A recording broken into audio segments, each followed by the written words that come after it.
DDT them in mausoleums, macabre massacres, killing something my Coliseum. They all actors, giving top and back of a BM. I fall back if your casting calls an ending in sin. Come on.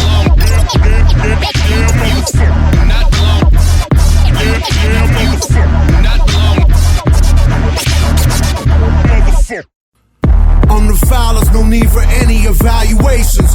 I'm a foul as Johnson and Jimmy spraying faces. Any cow that is sacred will get their face it. Like any time a murder gets replaced it. Face it, the fellows at the top are likely rapists. But you like mellow out, man, just relax. It's really not that complicated. Well, part of me, I guess I'm just insane as you explain it. Or maybe sanctifying the sadistic is deranged. This run the juices, murder, mayhem, melodic music. Psychotic use it to lose it. Junkies simply abuse it. That's worth the fill up. See my heart and I'm pushing coughing. I probably smell like a pound when they put me in a coffin. The gates of hell, I'm pugnaciously pacing, waiting. I give a if I'm late, tell Satan be patient. But I ain't here for do races, I'm just taking vacations. And tell them I never loved them in salutations.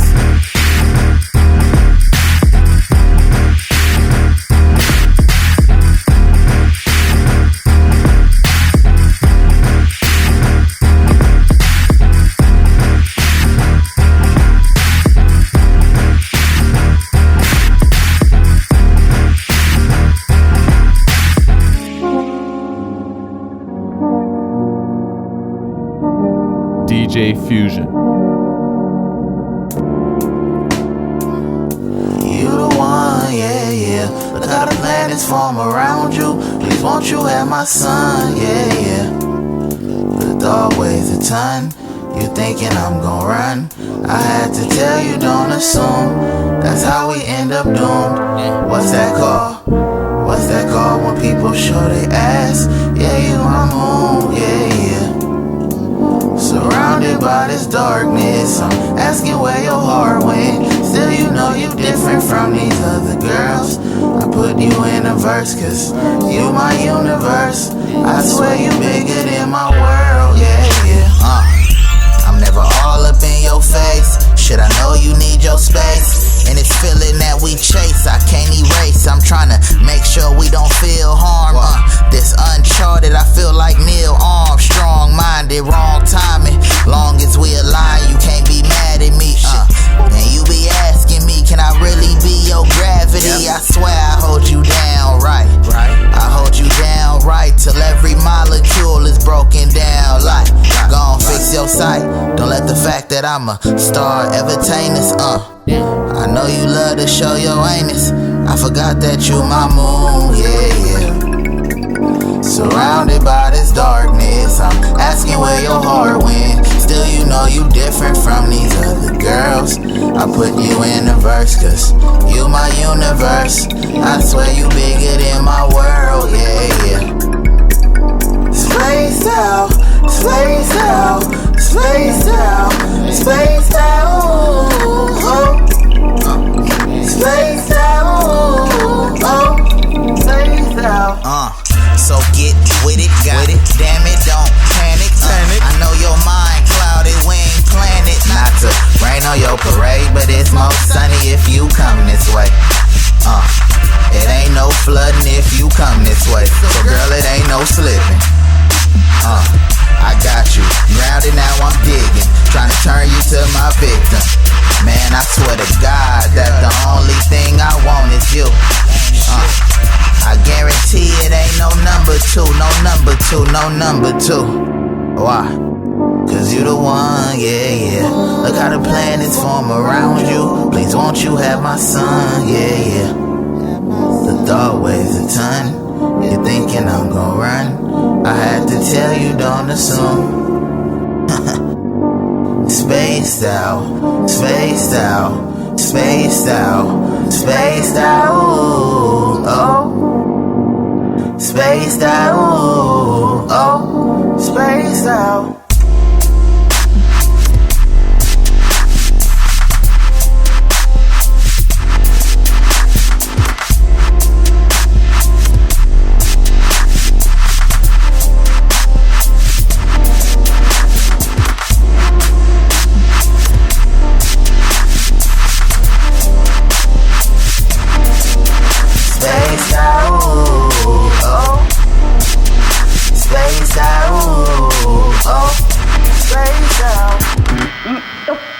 here. Are we ready? As ready as we'll ever be. DJ Fusion.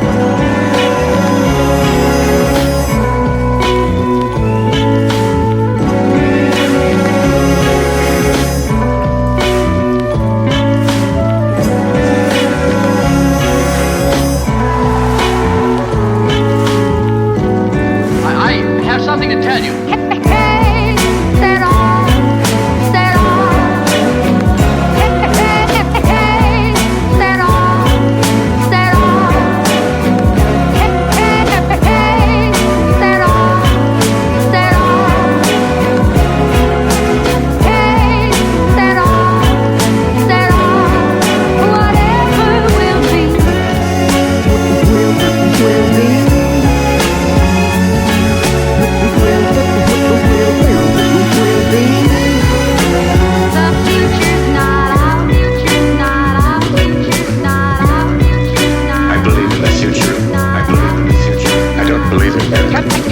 Can it be true? It must be true, no doubt. Life is going on as normally as ever. But suddenly something seems to have happened. Everybody seems to be staring in one direction. People seem to be frightened, even terrified. I want everybody to understand. I don't understand. I don't understand. There are a lot of things we don't understand either. We need answers from you. What did you expect to find? What did you expect to find? Who's gonna be our future? It's your responsibility to do something about it. Well, I have the key in my hand. All I have to find is the lock. The lock. The lock. The lock. Now listen to me, all of you. All of you.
Listening to FuseBox Radio.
the hottest, DJ Fusion.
Shine on, brothers.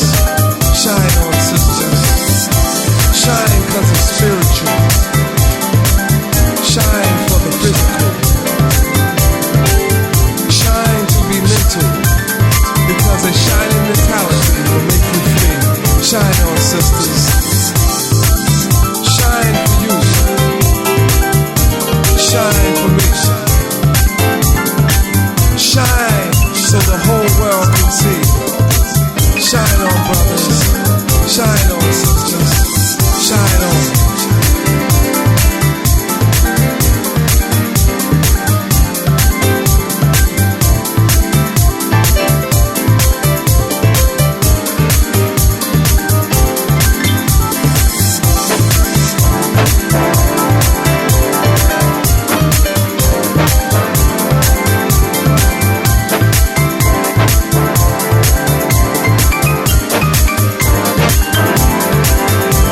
DJ Fusion.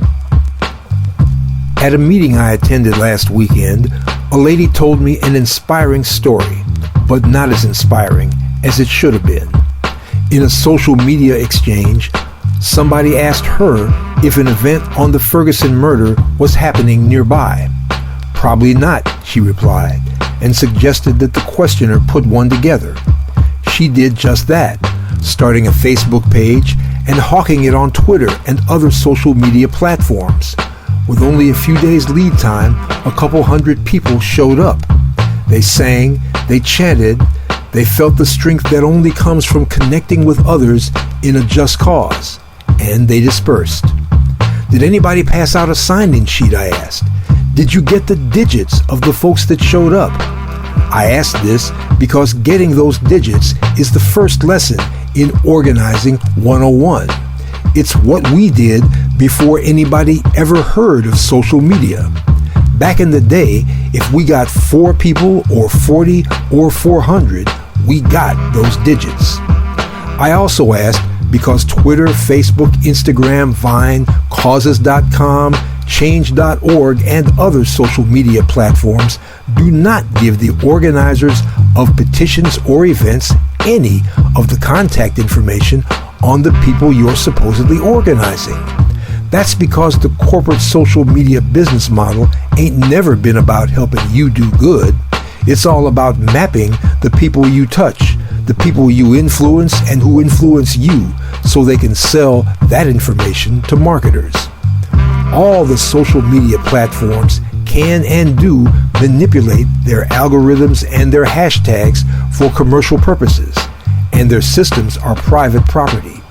If they wanted to squelch your political activism tomorrow, or just to show you more cat videos, or if the people who turned up last time were simply not on Facebook or Twitter for a day or two, they might never know anything about the next meeting or demonstration, or even the murder that prompted it. The answer to my "did you get the digits" question was no. Nobody passed a petition, a sign-in sheet, or volunteer cards. Nobody got anybody's email, anybody's phone numbers, or the best times to call. In fairness, it's an easy mistake to make, but a costly one. Remember the Million Man March? Organizers there remembered to pass the hat, but they did not pass a sign-in sheet, so there was no Million Man mailing list or phone tree. Talk about missed opportunities. Most Occupy encampments didn't take names or contact information either. Whenever you have an event publicized by social media or the radio, like so many of the Troy Davis and Trayvon Martin and Ferguson and other happenings, and you do not get those digits, you are completely at the mercy of Twitter, Facebook, or the radio station to recontact those people. Radio is a great way to get a crowd, but you rarely have access. Also, you may have noticed that whenever radio stations take the lead, they put the Al Sharptons or their local equivalents at the head of every crowd. If you don't want to listen to those guys, you gotta get your own list so you can get your own crowd. Most people are not already affiliated with any existing organization. That is a piece of Organizing 101 as well. I'm not saying don't use corporate social media or the radio when you can get them. But take it from an old school organizer.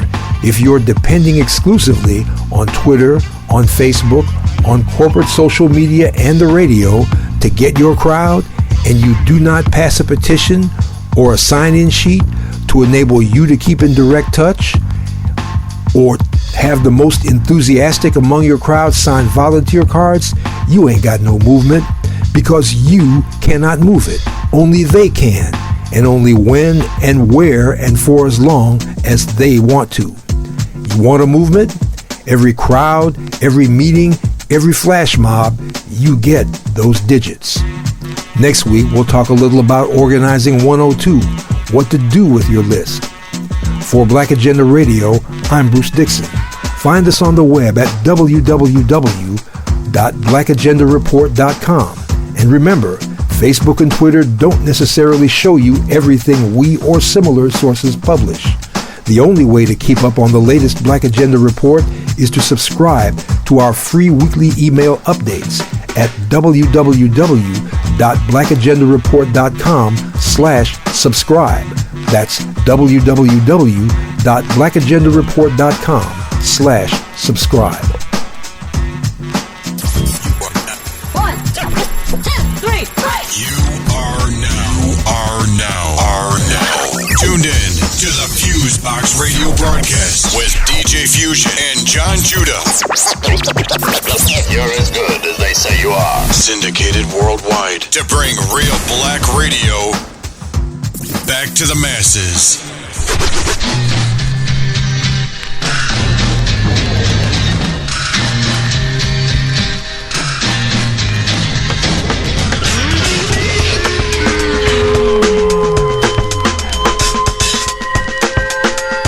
Broadcasting from galactic central black hole. Ladies and gentlemen, FuseBox Radio Show.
superior interface with Cosmos. FuseBox Radio Show. I take you to the movies, I take you to a show. I'm feeling kinda antsy, you gotta ride that floor. If your pocket's light, I got more dough. So baby, get ready, we got to go. Wanna show you all, stay out late. I wanna be the man tonight, take you on a date. Dinner and dancing, yeah, that's for sure. So baby, get ready, yeah, we got to go. We're going downtown, your dreams come true. You do what you wanna do, what you wanna do too. You could go from east to west, see each other best. As the sun goes down, find yourself downtown. When shit jumps off, gonna hold you close. We be like family, drafting in the city, chasing ghosts, looking fabulous. For a change of pace, just take it back on the subway.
never had stars in your eyes. This is your destiny rise. Come on. Stars in your eyes. This is your destiny rise. Who told ya? Got stars in your eyes. This is your destiny rise. Who told ya? Got stars in your eyes. This is your destiny rise. Come on. I'm feeling it. I see it. And I feel it. I see it. I feel it. I see it. Say what, y'all? What's the name of this? What y'all say? It's DC. Come on. I don't know. If you don't know, but I'ma tell you like this. We all gotta go. And I know nobody got to go like that, y'all. That y'all. That y'all. That y'all. Like that, y'all. It's like that, y'all. It's like that, y'all. It's like that, y'all. That y'all. It's like that, like that, y'all. That y'all. It's like that, y'all. That y'all. It's like that, like that, y'all. That y'all. Make it pound, baby. It's like that, y'all. Pound, yeah. Like that, y'all. That y'all. Make it pound, y'all. It's like that, y'all. All right. Come on. Give it to me one more time. One more time. Hold up.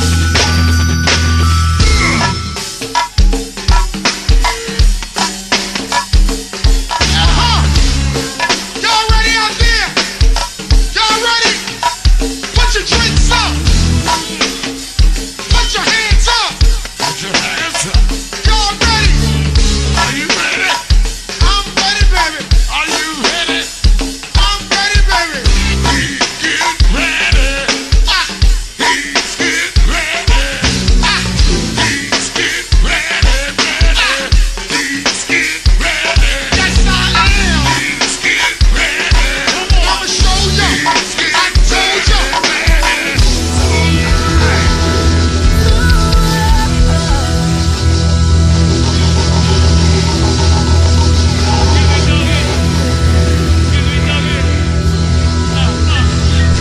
Black Hawk is in the building.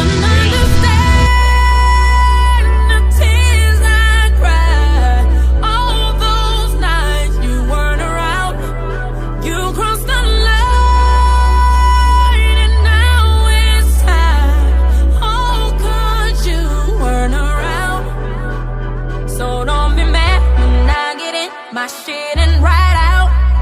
You gon' be mad when another nigga show up and show out.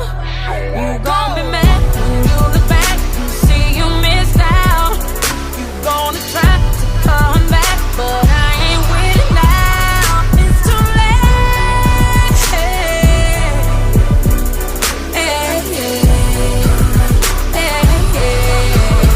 Oh, it's too late.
came and scooped me with that coupe. I thought I was bulletproof. Didn't know I fought so hard, but then again, it's you. We in the $1 billion club is not a foul, it's the truth. I could be anywhere, but I just wanna be right here with you. I'm on my diamond side, tearing up on this one to keep up. You want your Lavin jeans, and I just wanna keep it to my love.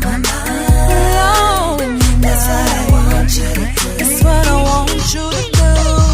What I want fun, what I want fun, what I want fun. I need that. What I want fun, what I want fun, what I want fun, what I want fun. I need that. What I want fun. When we're in public, that just makes me wanna be alone with you. Look, you baby, let's know you feel it too. Ain't got no problem when the staring makes me wanna break the rules. I'm showing out 'cause baby, I'm your super girl and you're the truth. Yeah. You want your Lavin jeans and I just wanna keep it to below my mind. That's what I want you to do. That's what I want you to do. What I want fun, yeah. What I want fun, yeah. What I want fun, I need that. What I want fun, what I want fun, what I want fun, what I want fun, I need that. What I want fun.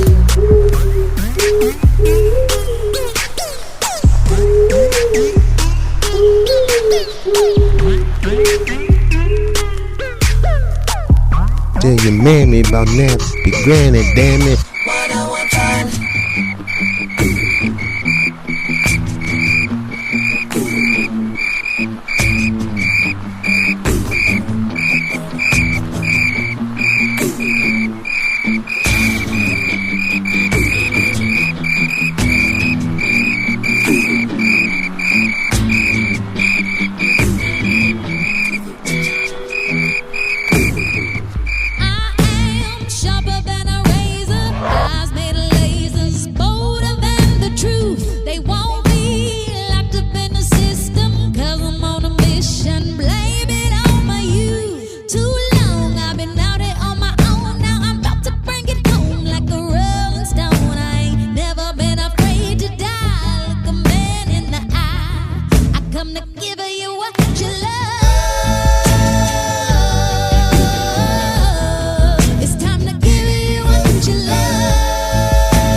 Dude, check FuseBox Radio. Check them. Right here on the FuseBox Radio.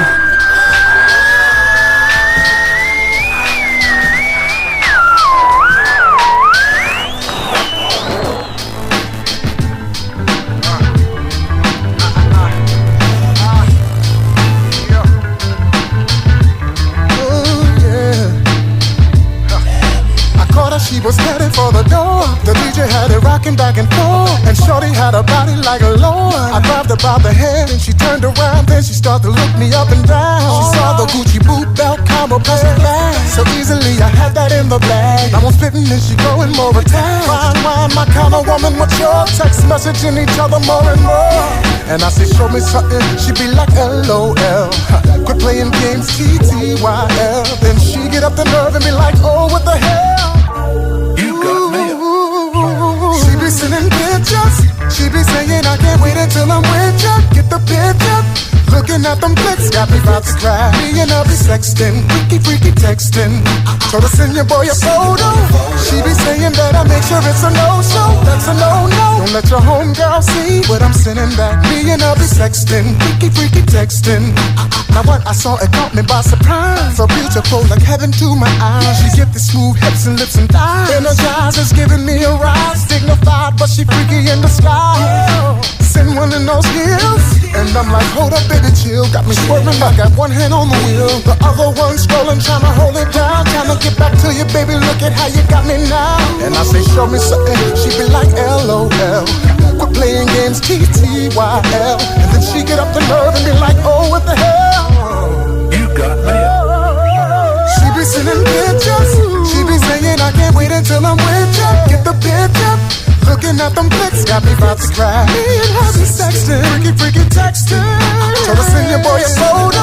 She be saying that I make sure it's a no-show. That's a no-no. Don't let your homegirl see what I'm sending back. Me and her be sexting, freaky texting. Girl, I'm like the hell with all the emails in the text. It's time to get a blessing. I'm about to teach you a lesson. Got my mind all pumped, the game ready to hump. And I'm feeling kind of froggy, ready to jump on you right now. Let's make it do it, and you know where I'm at. The kind of loving, lay you flat on your back. Come back, simple and plain, there ain't no shame in my game. I beat it up all night, I give you pleasure in vain. She be sending pictures, she be saying I can't wait until I'm with ya. Get the picture. Looking at them flicks got me about to cry. Me and her be sexting, freaky texting. So to send your boy a photo. She be saying that I make sure it's a no-show. That's a no-no. Don't let your homegirl see what I'm sending back. Me and her be sexting, freaky texting. We gon' funk with it to thing, yes, yeah. Right here on the FuseBox Radio.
Always be there.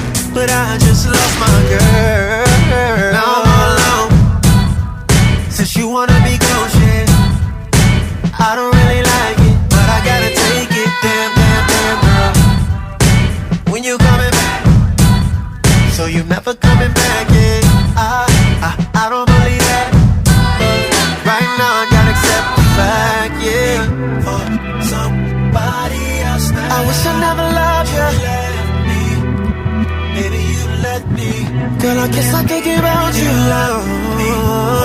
Somebody else. Girl, I wish I never met you. Maybe you let me. Cause I wouldn't be alone. How would you have learned if I ain't leave? I guess I was way too naive. I should've been checked you, but I let you get mad disrespectful. You couldn't be serious, what was you? Looking at my new man, wish it was you. But you dead now. Sign of the cross on your chest and your head now. Guilty is what you pled now. Left Queens, hit Brooklyn, I'm on the belt now. Stupid is what you felt now. When you see me on TV, have a meltdown. Bombs away, tryna sneak tip, hit me when slime's away. Rollie on, but I ain't got time of day. Time will tell, Chanel, get that Lagerfeld. Now I'm all alone. Since you wanna be gone, shit, I don't really like it, but I gotta take it. Damn, damn, damn, girl. When you coming back? So you never coming back, yeah. I don't believe that. But right now I gotta accept the fact, yeah. But somebody else now. I wish I never loved you. Maybe you let me. Girl, I guess I can't give out you love. Somebody else. Girl, I wish I never met you. Killer shit, no doubt. The undisputed. For street niggas living with their lives on the line. For young guns coming up during these times. For police who find drugs letting niggas slide. For niggas out slinging like 4 in the night. For your mans not snitching when the pressure is tight. For pistols that don't jam when it's time to strike. For bootleg liquor on a Sunday night. This be the realest shit you heard in your life. Yo, when the gas refill, your cash get peeled, and that's the deal. Fuck the bitch ass and switch fast niggas that lack the real. When the slugs burst, G-Rappy aiming at your mug first. Niggas is bloodthirst, we see who get plugged worse. We dug earth to place you, put the nickel platers through your facial. Bullets ain't racial, kid, they only hate you. My nine will seem like it's a time machine, BC date you. Jacking you more than Ripper, my fifth's an organ shifter. The human organism lifter, you'll be hearing organs if you're leaving orphans. If you let these flaws hit you with a law split you. A 4 picture, the bump heads, but those that don't let accurate shots in back of your knot. Leaving one dead, G-Rap havoc and prodigy. Let's put these bitch niggas where bodies be done. Yo, if it gotta be, you gotta be, you gotta be, you gotta be. For street niggas living with their lives on the line. For young guns coming up during these times. For police who find drugs letting niggas slide. For niggas out slinging like 4 in the night. For your mans not snitching when the pressure is tight. For pistols that don't jam when it's time to strike. For bootleg liquor on a Sunday night. This be the realest shit you heard in your life. When the gas spits, some niggas get blown off the atlas. The half is unsolved mystery. Reenactments, get practice. What you lack is you think like the average. Jake's dumbfounded, leaving crime scenes get handled. Nothing but cannons got conspicuous. Like a laminate or branded with a serial scratch. Bad apple out of the bag, done it maybe like that. If I could push back the clock, probably leave it like that. Draw love for my niggas, G.O.D. Ty, Nitty, and Twin. And Twin is not here, plus my kin. Killer be forever with me. Quick to set it with me. And to QB, they show love throughout the years with me. You got guns, we got guns, the serious ones. Leave foul powder stuck in your lungs. We come from where niggas look out for they dun-duns. Love never disrespect, hit niggas with redirect. For street niggas living with their lives on the line. For young guns coming up during these times. For police who find drugs letting niggas slide. For niggas out slinging like 4 in the night. For your mans not snitching when the pressure is tight. For pistols that don't jam when it's time to strike. For bootleg liquor on a Sunday night. This be the realest shit you heard in your life. Never prejudge, it be the humble that'll squeeze slugs. It be the ones standing still that'll peel guns. Spill blood for my thuns, thuggin' for me. Man, you don't wanna get involved, fuckin' with P. I spent more nights illin', less nights chillin'. The more shots they hold, the better they feel it. What be the dealings? So killers like to hide behind specs. Others got blatant disrespect, and the rest are so young that you wouldn't even expect to be bursting off guns like a Vietnam vet on the steps, sitting in the staircase bent, thinking on ways to take another man's head. Go to war with niggas that's against what I rep. I settle things with a heavy metal fifth. Change clips, switch clothes after I spit. Place niggas back in their space. Fuckers on your mind, kid. For street niggas living with their lives on the line. For young guns coming up during these times. For police who find drugs letting niggas slide. For niggas out slinging like 4 in the night. For your man's not snitching when the pressure is tight. For pistols that don't jam when it's time to strike. I said if you could just go back, if you could do it all over again, would you do it black? Considering the chance of your survival and the odds against your success, and knowing that at your very best you could only be second best. Let me be great. Let me be great. I feel like motherfucking Cassius Clay right now. Genius. Don't be good, my nugget, be great. After that government cheese, we eating steak. After them projects, now we on the States. I'm from the bottom, I know you can relate. Oh, fuck up the world. Just fuck up this world. Fuck up the world. Me and Destiny got a day. Martin had a dream. Hope got a team. My chain already heavy. Let me get a ring. Parades down Flatbush. Confetti on my fur. Turn right and red hooks. It heavy on the curve. See, most niggas die early 20s to late teens. I'm just trying to come from under the thumb of this regime. 1% of a billion more than niggas ever seen. Still they wanna act like it's an everyday thing. Clean.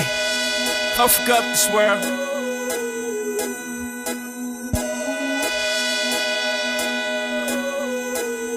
I'll fuck up this world. I'll fuck up this world. I'll fuck up the high yellow sky dweller and the rose gold. Legend of the summer and the Rose Bowl. Came through Pasadena in the low. Just to show respect to the cholos. Feeling like a stranger in my own land. Got me feeling like Brody in Homeland. I just want a shot to show my genius. Standing on the top, hold my penis. America tried to emasculate the greats. Murder Malcolm gave Cassius the shakes. Wait, tell 'em rumble, young man, rumble. Try to dim your lights, tell you be humble. You know I'm gonna shine like 1,000,000,000 watts. You know a nigga trill is Michael Jackson socks. Sending light out to Compton in 100 blocks. Little bastard boy, basking on top. I'll fuck up this world. I'll fuck up this world. Let's fuck up the world. Let's fuck up this world. Oh, fuck up the Sippin' Douce, boy, this ain't your daddy yet. He in the Cadillac, me, I'm in the Maybach. The same gray sweatsuits and white tube socks. This is black leather pants and the pair of stands. Socks is my synopsis is clear. Got strip clubs feeling like Oxford, I swear.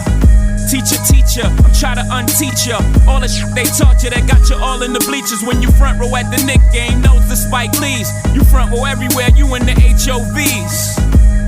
Jordan 1s and dungarees. And that's just the half of my warpath. Make a million of a million, let my niggas make a million. Till we all check a billion. That's just the way I'm feeling. We have yet to see a ceiling. We just top what we top. Cause the bars don't struggle when the struggle don't stop. Just fuck up this world. Just fuck up this world. Just fuck up the world. Just fuck up the world. It's our time now. Just fuck up the world. Puff up the swerve.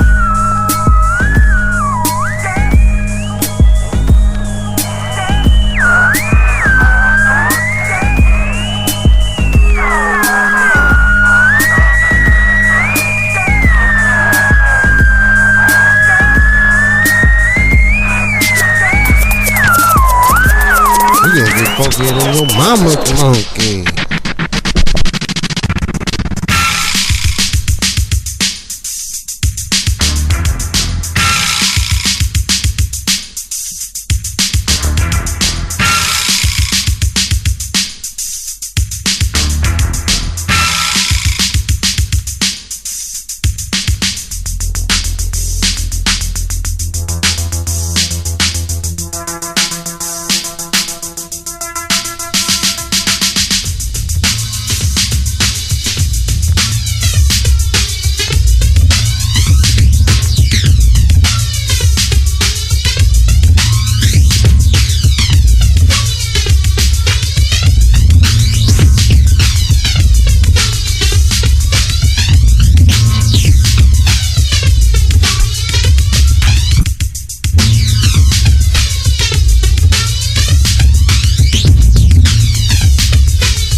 Right here on the FuseBox Radio.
Everybody, this is FuseBox Radio Show.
right here on the FuseBox Radio.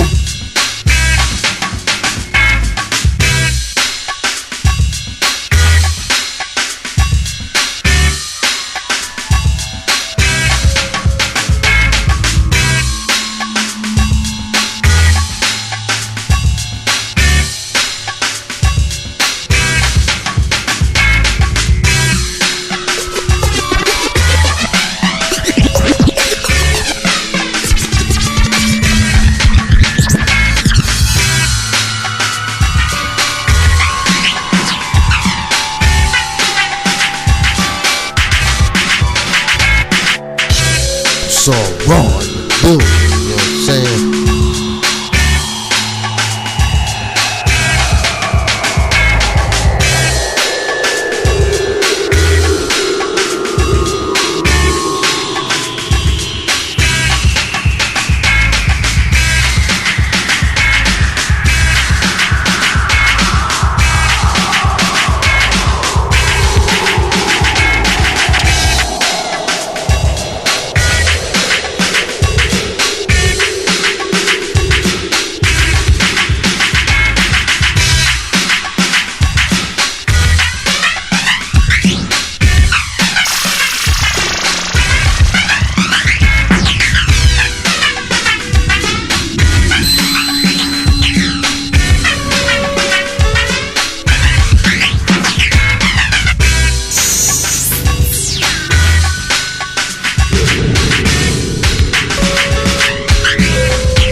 right here on the FuseBox Radio.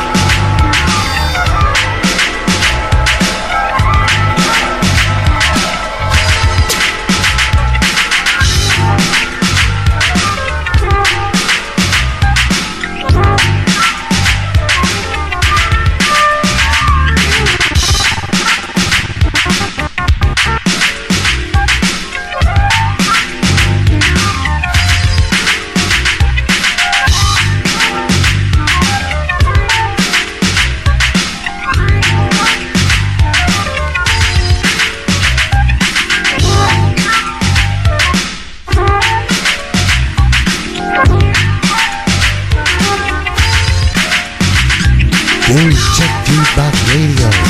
Check them.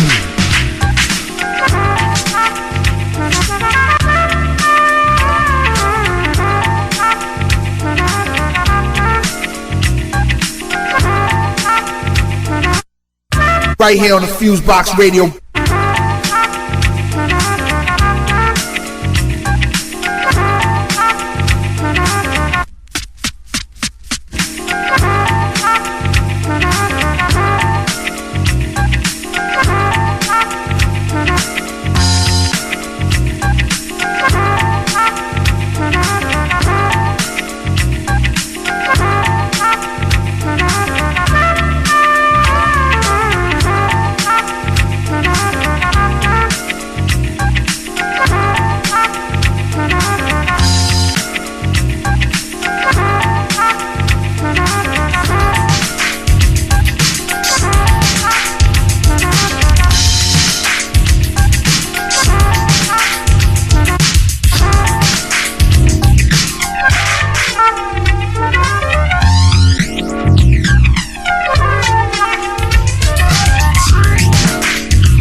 Everybody, this is FuseBox Radio Show.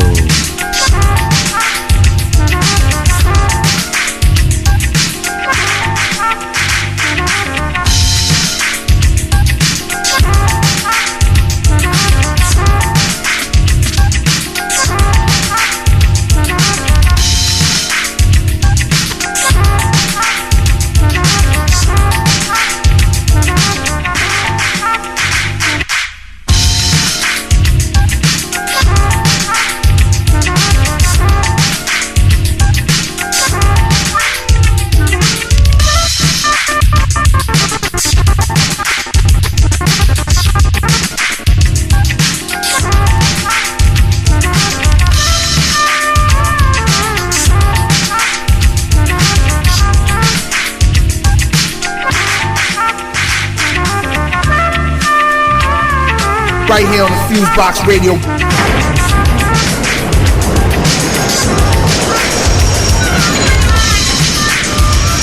Dude, check FuseBox Radio. Check them.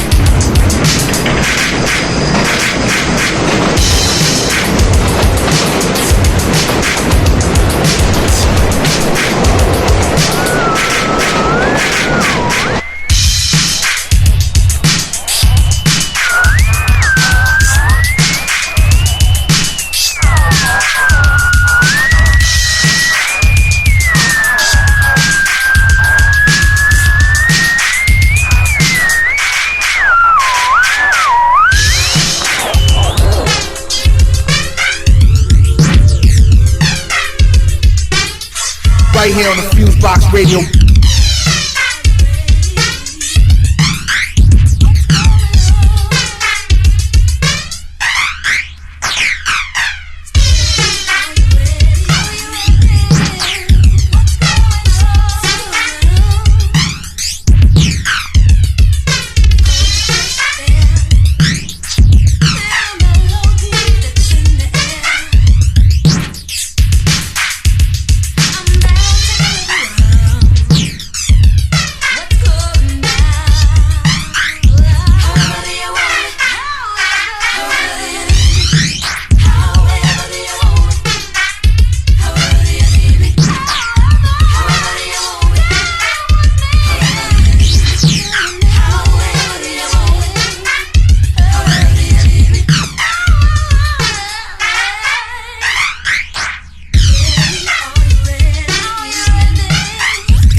right here on the FuseBox Radio.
FuseBox Radio.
Right here on the FuseBox Radio. The Black Hawk is in the building.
Right here on the FuseBox Radio.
Right here on the FuseBox Radio.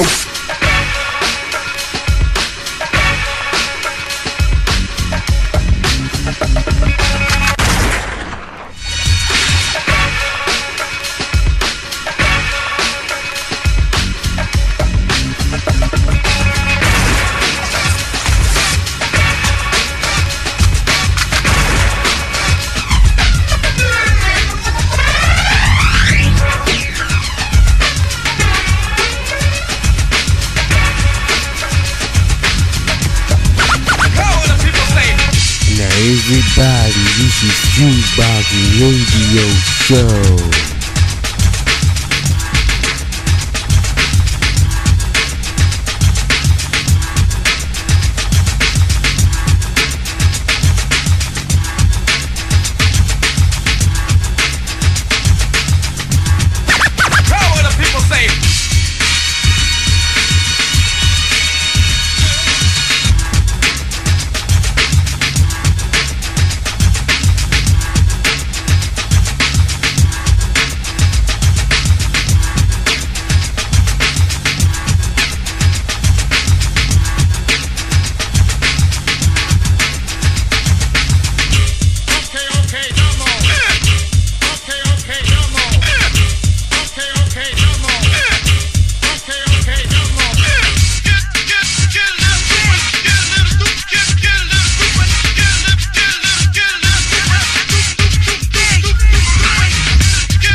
Right here on the FuseBox Radio.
Right here on the FuseBox Radio.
dynamite.